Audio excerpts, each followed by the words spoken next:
Welcome to BeFM Drama. I'm your host, Ryan Estrada. This season, as you know, we're creating brand new radio plays inspired by the 22 books in the series that Charles Dickens wrote to capitalize on the success of A Christmas Carol, but that the world quickly forgot about. At first, he tried writing a new novel every December, but that was too much work. After that, he started outsourcing much of the work and putting them out as special editions of his magazine, Household Words. In this episode, we get to 1858's A House to Let. This was the 14th book in this series and his 14th year of putting them out. Dickens was getting exhausted, and during this era he started relying more and more on his collaborators. In this case, Wilkie Collins, Elizabeth Gaskell, and Adelaide Ann Proctor. He let them do much of the work. So since this entire series is an experiment to recreate the conditions of Dickens' original stories, I thought we would try the same. So I asked one of my collaborators to write this episode. Kelly Brassbridge, who plays Fern, wrote this episode. Kelly is a writer and comedian in his own right who hosts the podcast Nothing's Really Real. This story is based on A House to Let, which is the tale of an old woman who notices a mysterious stranger has moved into the house across the street. She says, "I soon felt convinced that I should work myself into one of my states about the house, and soon I did. I lived for a whole month in a flurry that was always getting worse. My prescriptions were of no more use than nothing." To find out who it is, she employs 2 assistants and flirts with them until they solve the mystery. Kelly turned this idea into his own story, so please enjoy BeFM Drama's production of Let Me Be.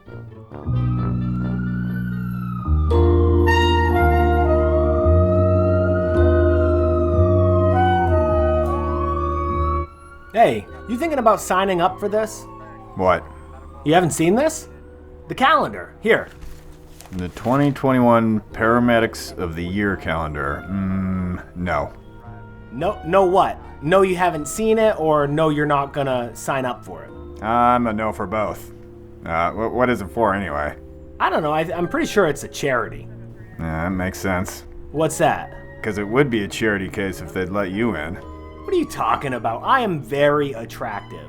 As a matter of fact, they got a name for my particular build. Yeah? Yeah, it's called a dad bod. More like a sad bod. I'm looking better than you. I got some heft, sure, but that's what's in these days. This is the trend. Now you look like a French fry that was left under a seat for a month. The only way that you'd get put in the calendar is for maybe the month of October. Because you look like a ghost. Hey, now you're just trying to be hurtful. Hey, all I'm saying is I got a way better chance to get in this calendar than you. Well, you're right about that. Am I? Yeah, because having my picture taken to be featured in some amateur pinup contest is probably the last thing I would ever do. And really, aren't you married? How do you think your wife would feel about your picture being hung around the hospital for a month? Nah, it's harmless. Also, I kind of think it's important to occasionally let your spouse be reminded that they hit the jackpot when they married you. Jackpot, huh? Paramedic of the month. I mean, it's a pretty good start. The truth was, I thought he had a chance.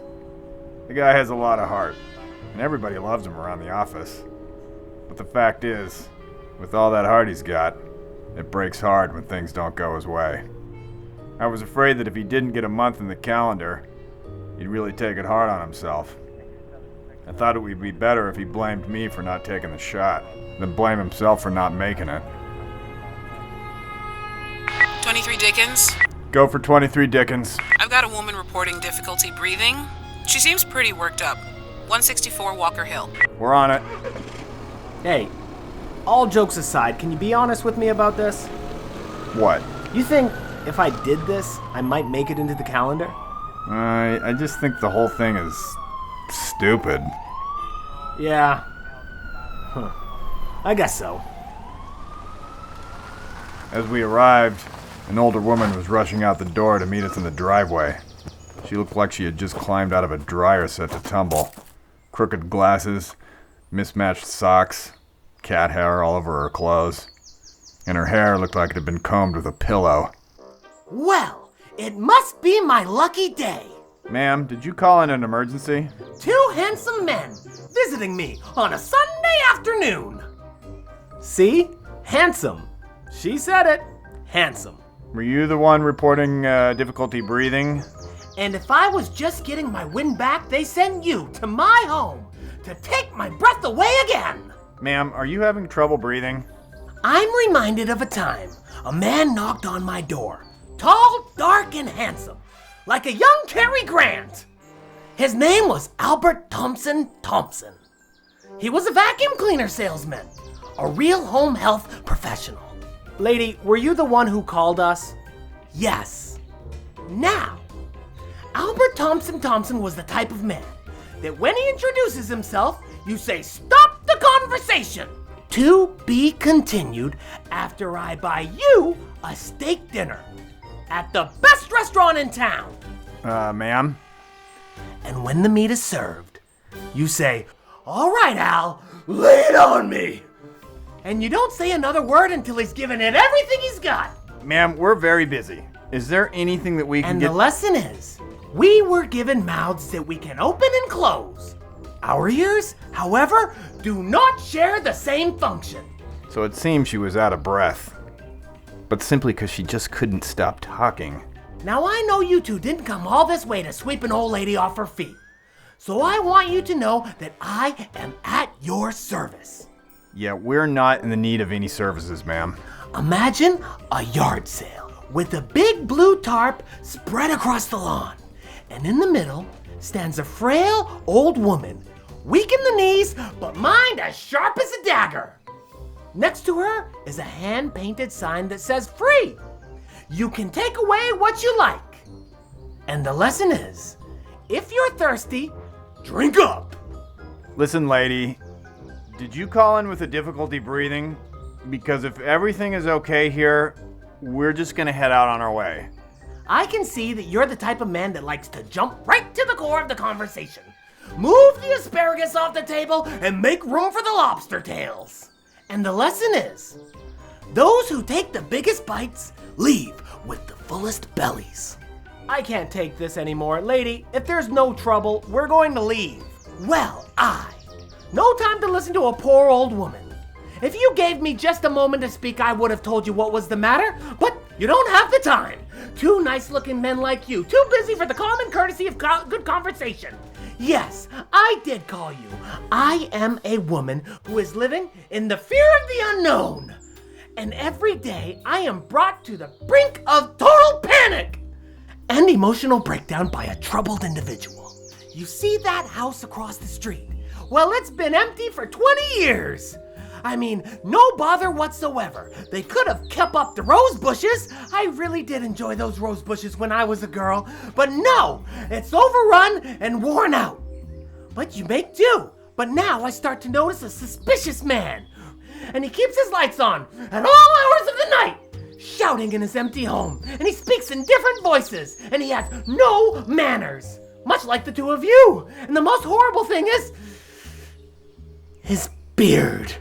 Whatever happened to the days when a man was proud of his chin? When I was a young girl, beards were reserved for the lowest forms of life on earth. Biker gangs and back alley catcallers. There's a man with a beard. Is this man harassing you or threatening you? I am being harassed by the way he disrespects the elderly. Well, if that's all, there's nothing we can do, ma'am.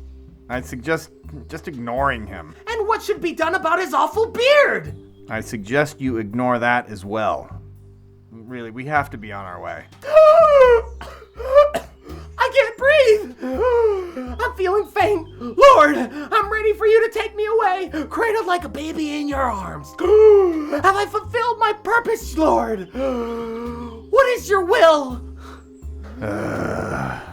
Would it please you if I were to go next door and speak to this bearded man? Well, finally, an eager man steps up to the plate with a look in his eyes like he's ready to strike the cover off the ball. And the lesson is, be the labor great or small, do it well or not at all. Right. Well, my partner, Fern, is going to hang back here with you until I get back, okay? You know, I'd rather actually... How could I withstand the offer to spend time with a man of such appeal?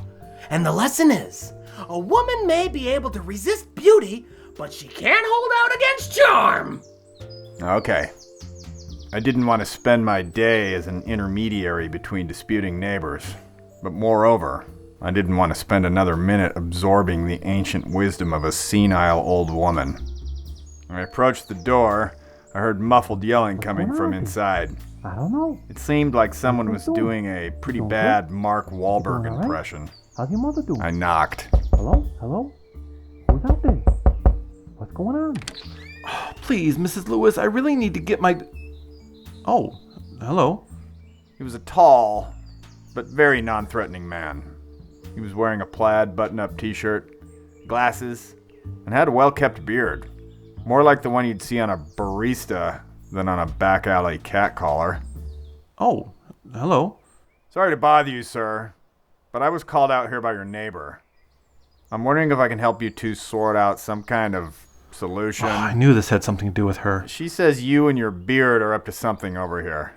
Okay, listen. My name is Ryan Estrada. I'm really busy making a radio show, a radio drama.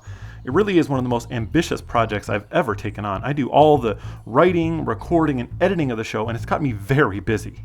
So I recently moved into this house because it's a quiet workspace where I can get my job done, but as soon as I get to work, this little old lady comes knocking at the door trying to tell me all these absurd life lessons, and I was polite. I listened, but she didn't stop talking and offering these ridiculous anecdotes for every single thing she or I said. And I just had to get back to work, so I thanked her for stopping over, and I tried to excuse myself. And she started chastising me for being disrespectful and not having time to listen to an old lady. But she was exactly right. I just don't have time to listen to an old lady. I don't have time. I'm busy. I need to get these audio dramas done. So, I don't know. Have I done something wrong? What are you, some kind of a doctor? I'm a paramedic. A paramedic? Now she sent a paramedic over to bother me? She says she hears strange voices coming from your house. Yeah, well, I forgot to mention that I also voice act many of the characters in my show. So yeah, sometimes I do voices. Like sometimes I do Mark Wahlberg. Or a disgruntled garbage man. Or a confused old man. Or a young guy from the streets of Boston. Sounds like you're a man of many talents. Many talents and a lack of time. Can I help you in some way to move this along? Yeah, actually, yeah. I guess we have to figure out a way to wrap this all up. Well, I found that she can be very easily distracted. Last week I sent a vacuum cleaner salesman to her house and she didn't bother me for the entire day. Yeah, I heard about him. Right, so we just need to think of someone else we can send over to pay her a visit. So I can get back to work again and you probably have stuff you need to do. Wait a second. Who's that she's talking to over there now? He motioned across the street where I could see my partner Fern, nodding his head and taking in whatever the old woman was saying. When I was a little girl, my sister and I went to see Fort Apache, starring Henry Fonda. And as we stood in the box office line, a young man butted us out of our spot. So my sister pushed him over the curb, and I stomped on his leg until I heard the bone go snap. And the lesson is, standing between teenage women and the man of their dreams is like standing between the earth and a tree. Maybe we could call over one of those pyramid scheme knife salesmen. Oh, I know. There's a couple of evangelists who always show up at my house and leave their business cards. I bet they would like to talk to her. Actually, yeah. That'll probably work. I sat in Ryan Estrada's kitchen while he called the local evangelist and gave them the old woman's address, saying she was his grandmother, and he'd like to give her some new reading material. I couldn't help feel bad for Fern, who was still over there enduring the old woman's stories while I sat, sipping iced tea and listening to Ryan in the other room, making silly voices for his radio drama. Luckily, it wasn't 15 minutes before two boys on bicycles showed up to meet her and Fern in the driveway. And the lesson is, a peacock that sits on its tail feathers is worth no more than a turkey. That's wonderful, ma'am. And who do we have here? Couriers in a hurrier. Send them by sail, by seed, by wing, and now by bike. Hello, ma'am. I'm Elder Matthew, and this is Elder Robert. We've come to bring you this. When a visitor comes with 10 blessings, they may eat one, but they leave behind 9.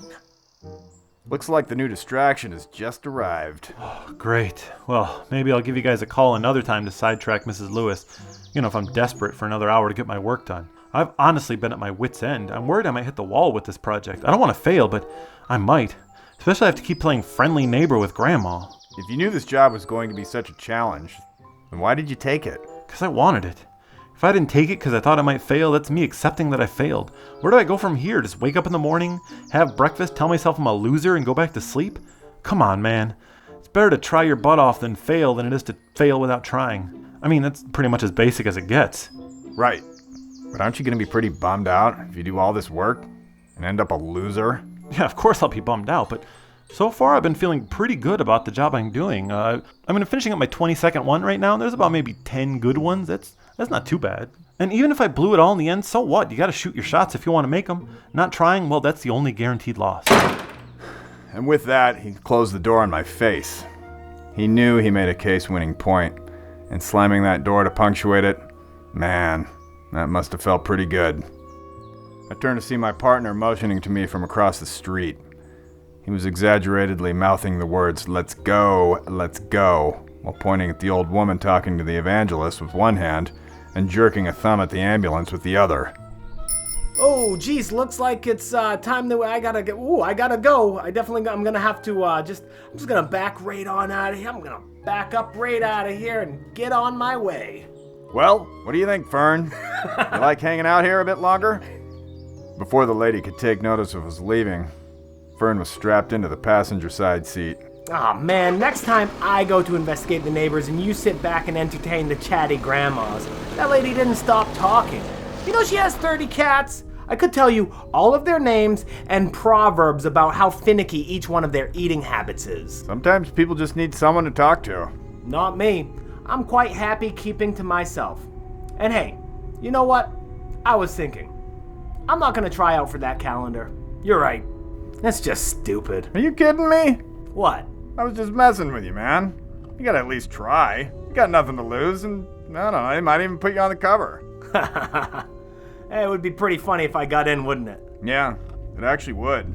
Well, I don't know if you're gonna like it too much when people start calling me Mr. September. I think you're more likely to be, I don't know, Mr. June. Oh yeah? Why's that? Because June's got Father's Day. Where else are they gonna put the medic with the best dad bod?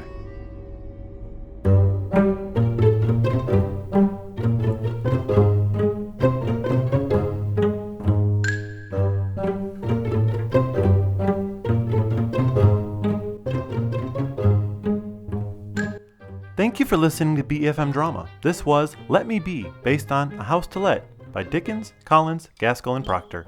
It was written by Kelly Brasbridge. This experiment to recreate the conditions of Dickens' original series by asking one of my collaborators to write the episode turned out more accurate than I ever could have imagined.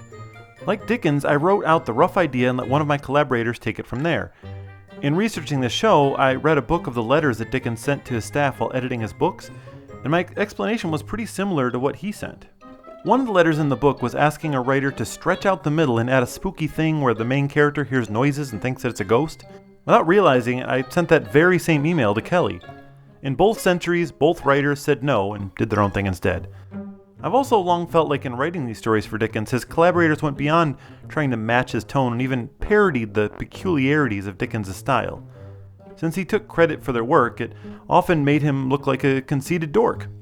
Here, Kelly not only goofed on my writing style, but introduced me as a character and made me play myself as a conceited dork, which I thought was pretty funny. It was a weird experiment that made me understand the series all the more. By the way, if you're curious, in the original story, it wasn't a pretentious audio drama producer that the nosy old woman found in the house. It was an orphan who had been hidden there after his parents died so that the beneficiary of his will could fake his death and steal his money. Because there's nothing more Dickensian than a sad orphan. The old woman, though, she turned the house into an orphanage and everyone lived happily ever after. This time, I was the only one who played one character, while Kelly Brasbridge played Fern and Mrs. Lewis. Sam Hazelton played Goblin and Matthew. Angelique Lazarus played Dispatch. Hidden Agenda, The Builder, Cool Vibes, Covert Affair, and Investigations are by Kevin MacLeod of Incompetech and released under Creative Commons Attribution License. Goblin's theme is by Unheard Music Concepts. You know, I'd like to keep this collaboration experiment going, at least for one more episode, and there's a chance that soon Goblin himself, Sam Hazelton, might write us an episode. But next time, I'll be back on writing duties for an episode called Big Top, Big Shot. It's about a guy who wins the lottery and suddenly thinks he's better than everyone else. Thank you for listening to BeFM Drama.